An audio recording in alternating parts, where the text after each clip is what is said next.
Pourquoi les seniors ne doivent pas se manger trop vite après 60 ans?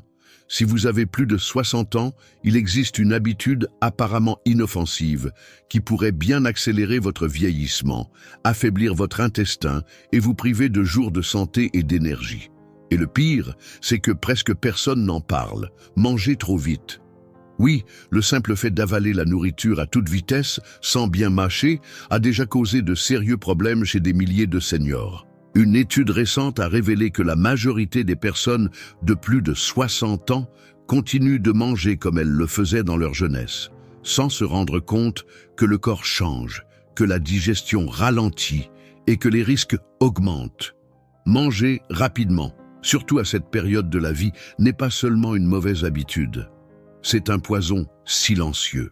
Et si vous ressentez des brûlures d'estomac, des ballonnements, une constipation, des douleurs gastriques ou même des troubles du sommeil, il est possible que tout commence dans votre bouche, ou plutôt dans la vitesse à laquelle vous mâchez. La vérité, c'est que beaucoup de personnes âgées mangent dans la précipitation, parfois par anxiété, d'autres fois par solitude.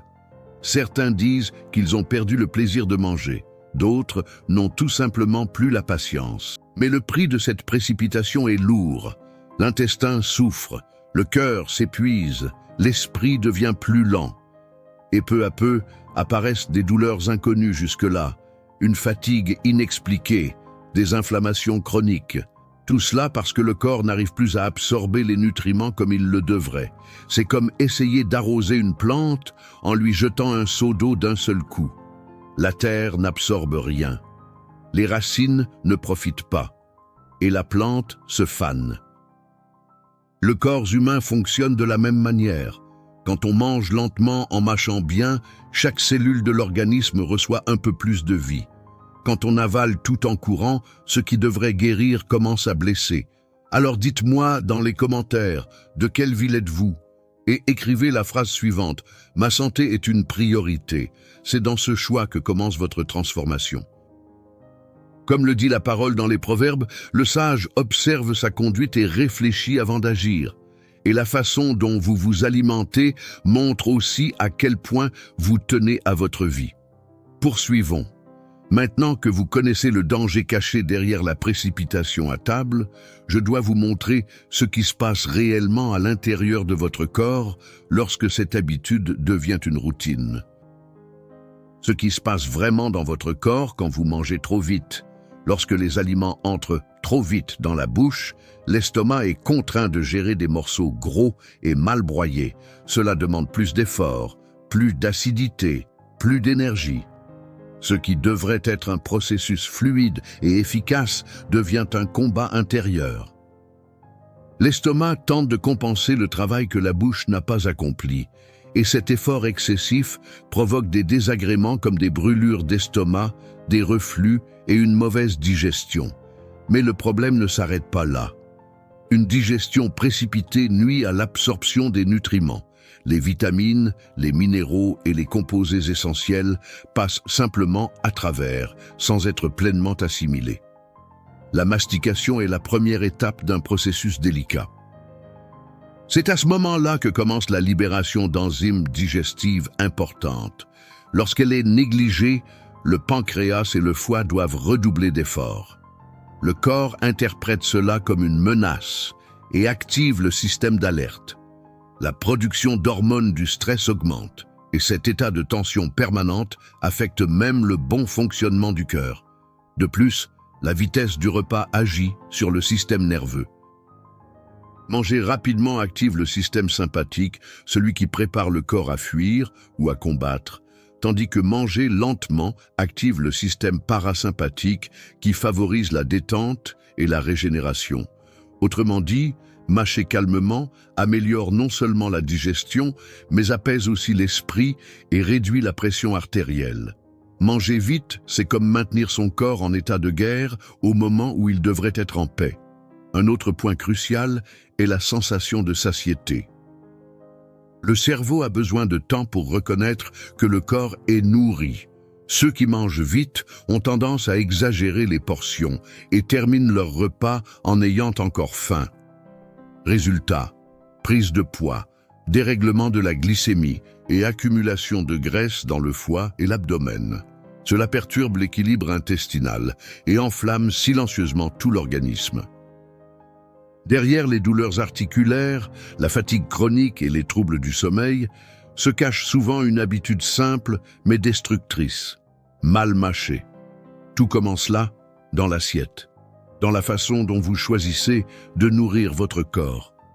Car il ne s'agit pas seulement de ce qui entre, mais de comment le corps le reçoit. Et s'il n'est pas préparé, même le meilleur aliment peut devenir un fardeau.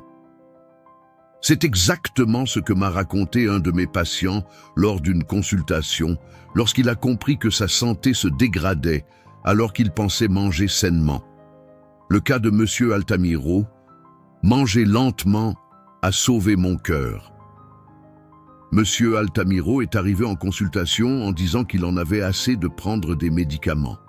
71 ans, veuf, vivant seul, hypertendu, stéatose hépatique, douleur gastrique constante. Il avait commencé à éviter les repas, disant que tout lui faisait du mal.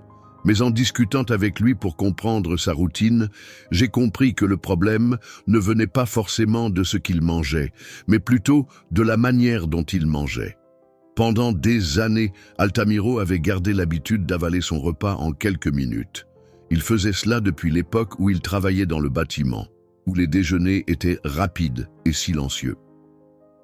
Cette habitude avait traversé la retraite, le deuil, les années qui ont suivi. Et même en améliorant son alimentation, ses symptômes persistaient, car son corps ne suivait plus la cadence de la jeunesse. Je lui ai conseillé de faire un seul changement, manger plus lentement. Je lui ai demandé de mâcher chaque bouchée pendant au moins 20 secondes, de poser sa fourchette entre chaque bouchée, de respirer avant de continuer. Aucun changement radical dans l'alimentation, simplement un changement de rythme. 2 semaines plus tard, il est revenu. C'était un autre homme. Il m'a dit que les douleurs avaient disparu, qu'il dormait mieux, que sa tension avait baissé. Et le plus surprenant, il s'était mis à manger moins sans s'en rendre compte, se sentant rassasié avec des portions plus petites. Il a dit que son intestin, autrefois paresseux, fonctionnait désormais tous les jours comme une horloge. L'énergie qui lui manquait toujours semblait être revenue. Altamiro a compris que manger lentement n'est pas une lubie, c'est de la sagesse. C'est donner à son corps la chance de traiter, d'absorber, de se régénérer. Il m'a confié les larmes aux yeux qu'il ne s'était pas senti aussi bien depuis longtemps. Il a repris ses promenades matinales, a retrouvé des amis de son ancien quartier et a même commencé à préparer ses repas avec plus d'attention. Le plus touchant fut lorsqu'il m'a regardé et m'a dit « Je croyais que j'étais malade à l'intérieur, mais c'était juste ma précipitation qui me blessait. » La vérité, c'est que parfois, le corps n'a pas besoin de plus de médicaments. Il a besoin de plus de temps. Du temps pour mâcher, du temps pour digérer, du temps pour vivre. Et cela commence dans l'assiette, avec calme et attention. Car celui qui apprend à manger lentement redécouvre le goût de la santé. La science confirme, manger trop vite augmente le risque de mort prématurée. L'histoire de Monsieur Altamiro n'est pas un cas isolé. La science confirme avec de plus en plus de clarté ce que l'expérience clinique démontre depuis des années. Manger trop vite n'est pas simplement une mauvaise habitude, c'est un véritable facteur de risque, mesuré, étudié et publié par des chercheurs du monde entier. Une étude menée par l'université de Hiroshima, au Japon, a suivi plus de 1000 volontaires pendant 5 ans. Le résultat est sans appel, ceux qui mangeaient rapidement avaient plus du double de risque de développer un syndrome métabolique, un ensemble de troubles comprenant l'hypertension, un taux de sucre élevé dans le sang, une accumulation de graisse abdominale et un déséquilibre du cholestérol. Et plus encore, ces personnes présentaient un risque accru de maladies cardiaques, de diabète et même d'AVC. Une autre recherche publiée par l'université Harvard a renforcé cette conclusion. Les personnes qui mâchent mal et mangent trop vite ont plus de chances de prendre du poids, même sans consommer plus de nourriture. Cela s'explique par le fait que le corps, n'ayant pas le temps de traiter les signaux de satiété, continue à réclamer de la nourriture. Et la balance affiche des chiffres de plus en plus élevés. Manger vite interfère également avec la flore intestinale, qui joue un rôle essentiel dans l'immunité et l'équilibre de l'organisme.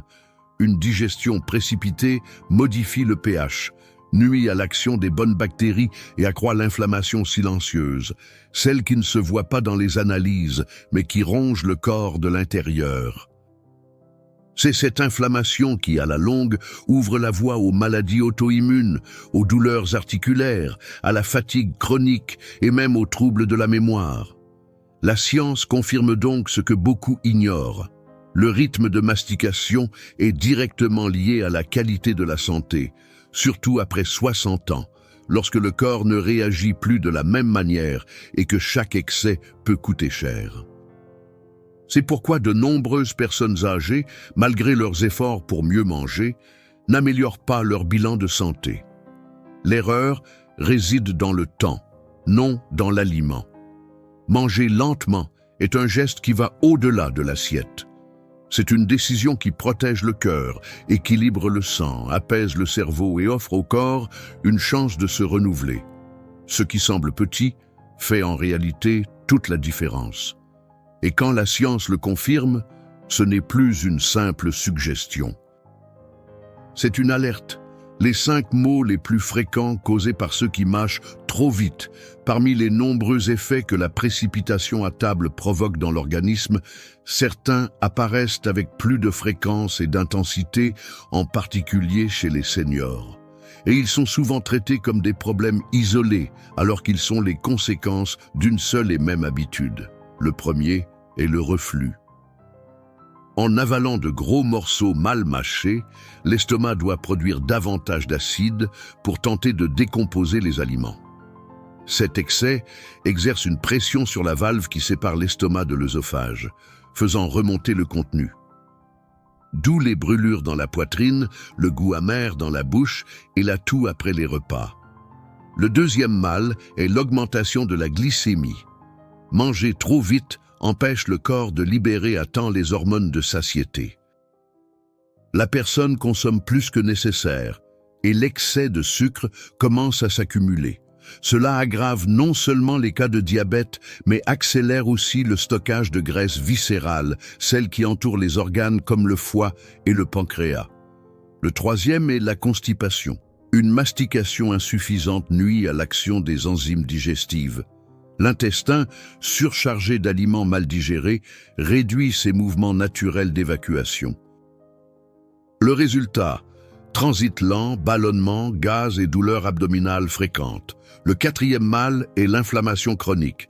Une digestion incomplète génère des résidus qui fermentent dans l'organisme, modifient l'environnement intestinal et enflamment les tissus. Cette inflammation silencieuse est l'une des principales causes de douleurs articulaires, de fatigue persistante, de résistance à l'insuline et de vieillissement prématuré. Et enfin, le cinquième effet courant, la baisse de la production de sérotonine. Plus de 90% de la sérotonine, l'hormone du bonheur et du bien-être, est produite dans l'intestin. Quand la digestion est altérée, cette production diminue. Et avec elle, apparaissent irritabilité, anxiété, tristesse inexpliquée. Dans ce cas, manger trop vite n'affecte pas seulement le corps, mais aussi l'état émotionnel. Si vous souhaitez inverser ces effets et renforcer votre santé de l'intérieur, tout commence dans votre assiette. Et ce que vous mangez peut vous soigner ou vous nuire, selon la manière dont votre corps le reçoit. C'est pourquoi j'ai préparé un guide complet de recettes conçu pour améliorer la digestion, réduire l'inflammation et restaurer l'intestin. Ce sont des combinaisons intelligentes, naturelles et efficaces, idéales pour les plus de 60 ans qui veulent retrouver énergie, légèreté et bien-être. Le lien se trouve juste ici en dessous dans la description et aussi en premier commentaire épinglé. Ce guide peut transformer votre quotidien en commençant par votre assiette. Les 4 principes de la mastication consciente après 60 ans. Contrairement à ce que beaucoup pensent, manger lentement n'est pas compliqué. Cela demande seulement de la présence. Et il existe 4 principes simples qui, une fois appliqués, transforment complètement l'expérience du repas et ses effets sur le corps. Le premier est la règle des 20 secondes. Chaque bouchée a besoin de temps. Mâcher pendant au moins 20 secondes active les enzymes présentes dans la salive qui entament la digestion dès la bouche. Ce temps permet à l'aliment d'arriver dans l'estomac dans de meilleures conditions, sans surcharger le système digestif. Le deuxième principe est de poser les couverts entre chaque bouchée. Ce geste réduit l'automatisme de manger sans réfléchir. Quand on garde la fourchette en main en permanence, le cerveau pense que le repas n'est pas terminé. Mais en la posant, une petite pause s'installe. Et c'est dans cette pause que la sensation de satiété commence à apparaître. Le troisième principe est de respirer avant chaque nouvelle bouchée. Inspirer lentement et expirer avant de porter le prochain aliment à la bouche ralentit le rythme du repas, apaise l'esprit et équilibre le système nerveux. Ce simple acte de respirer empêche l'anxiété de dominer votre faim et aide le corps à entrer en mode réceptif. Le quatrième principe est de faire du repas un rituel. Manger sans distraction, sans télévision, sans téléphone. Juste vous, la nourriture et l'instant présent. Cette conscience change tout. Le corps comprend qu'il est pris en charge et il réagit mieux, avec plus d'efficacité, moins d'inconfort, plus d'énergie. Ces 4 principes ne demandent ni argent, ni médicaments, ni régime strict. Ils demandent de l'attention. Et l'attention, après 60 ans, est l'un des plus beaux cadeaux que l'on puisse faire à son propre corps. Le bon aliment, à la bonne cadence, apporte la vie. Et manger dans la précipitation, même des aliments sains, peut devenir une agression invisible. La bonne santé ne repose pas sur des formules magiques. Elle se trouve dans la sagesse des choix quotidiens. Et mâcher avec calme, respirer entre les bouchées, respecter le rythme du corps. Tout cela est un acte de respect envers soi-même. Celui qui apprend à manger en pleine conscience découvre un chemin silencieux de guérison qui commence précisément là, au moment où l'on décide de ralentir. La sagesse des peuples longévifs est le secret des centenaires. Dans les régions du monde où l'on vit le plus longtemps et en meilleure santé, il existe un point commun qui va bien au-delà de la génétique ou de l'accès aux soins médicaux. Les centenaires d'Okinawa, au Japon, font de chaque repas un véritable rituel de gratitude. Ils mangent en silence, mâchent lentement et considèrent chaque aliment comme un remède.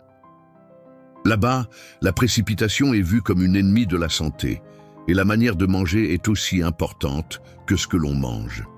Sur l'île de Sardaigne, en Italie, les personnes âgées déjeunent ensemble, assises à table, dans le calme et la convivialité. La nourriture est préparée avec soin et consommée avec plaisir, sans interruption, sans hâte. Cette attitude face à l'alimentation n'est pas un luxe, c'est une tradition. Et c'est précisément cette tradition qui protège le cœur, équilibre le métabolisme et renforce le lien entre le corps et l'esprit. À Loma Linda, aux États-Unis, une communauté réputée pour sa longévité conserve l'habitude de remercier avant chaque repas. Ce geste simple ralentit l'esprit et prépare le corps à recevoir la nourriture dans la paix. Lorsque le corps est détendu, la digestion s'améliore. Lorsqu'il est tendu, tout devient plus difficile. La véritable longévité ne réside pas uniquement dans les vitamines, mais dans la manière de vivre chaque geste du quotidien. Et manger en fait partie. Manger lentement est un signe de sagesse. Comme le disait Aristote, nous sommes ce que nous faisons de manière répétée. Si vous cultivez l'habitude de manger en pleine conscience, vous choisissez de vivre plus longtemps, avec plus de présence, moins de douleur et plus de clarté d'esprit. Il est possible de vieillir avec dignité. Il suffit de regarder ceux qui y sont parvenus et de suivre ces gestes simples qui transforment la routine en santé. Car les centenaires ne sont pas des exceptions. Ce sont des exemples. Et si vous souhaitez aller plus loin dans cette démarche de soins, nous avons préparé un guide spécialement conçu pour les plus de 60 ans qui souhaitent vivre avec plus de légèreté, moins d'inflammation et davantage d'énergie. Vous y trouverez des recettes pensées pour améliorer la digestion, soulager les douleurs et renforcer l'intestin, avec des ingrédients accessibles et des préparations simples. Le lien se trouve juste en dessous, dans la description, et aussi en premier commentaire épinglé. Vous n'avez pas besoin de plus de précipitation, vous avez besoin de plus de paix. Et ce chemin vers la paix commence dans votre assiette, une bouchée à la fois, avec attention et douceur. Car prendre soin de son corps est un acte de foi. Et comme le dit la parole dans l'Ecclésiaste, il y a un temps pour chaque chose, et ce temps, c'est celui de prendre soin de vous.